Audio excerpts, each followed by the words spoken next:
Oke, baik. Assalamualaikum warahmatullahi wabarakatuh.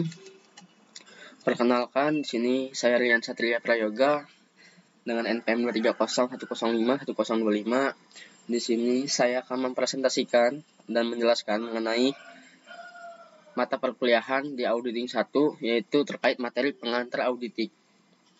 Nah, jadi langsung aja kita langsung ke pembahasan pertama, yaitu terkait pengertian auditing.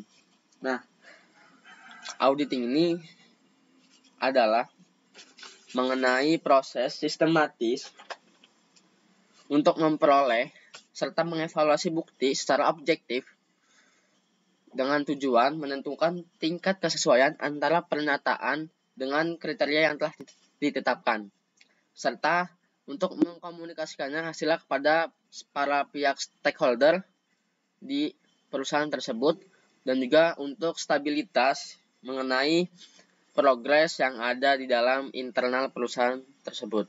Nah, auditing ini dilakukan oleh auditor independen maupun auditor internal guna meningkatkan keandalan informasi keuangan serta memastikan kepatuhan terhadap peraturan yang berlaku.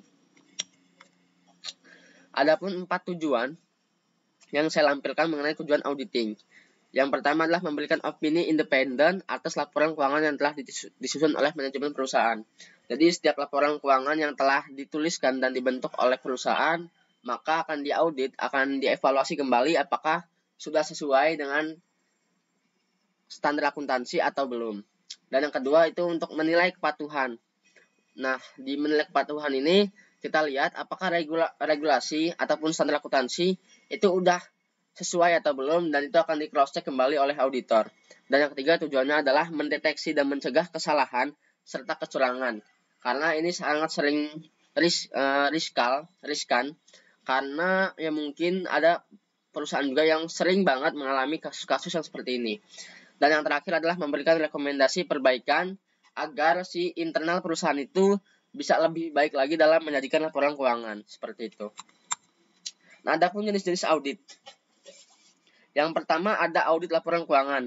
Biasanya audit ini bertujuan memberikan opini atas kewajaran laporan keuangan suatu entitas sesuai dengan standar akuntansi yang berlaku.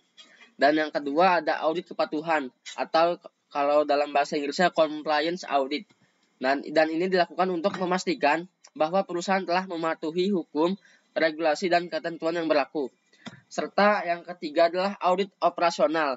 Biasanya ini juga lingkupnya audit evaluasi kinerja ataupun audit investment, seperti itu.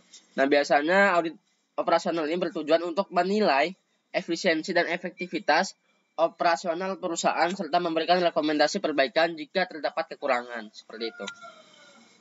Nah, yang terakhir itu kita bahas mengenai prinsip dasar akuntansi.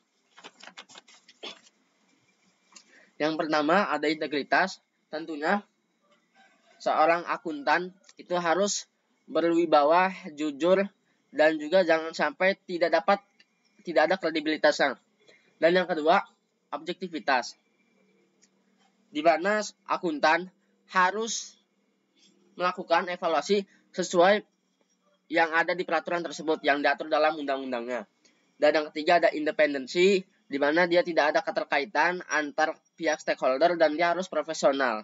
Di mana profesional dia tidak mudah untuk disuap, karena di auditor ini kadang sering terjadi antara proses suap menyuap untuk kepentingan perusahaan.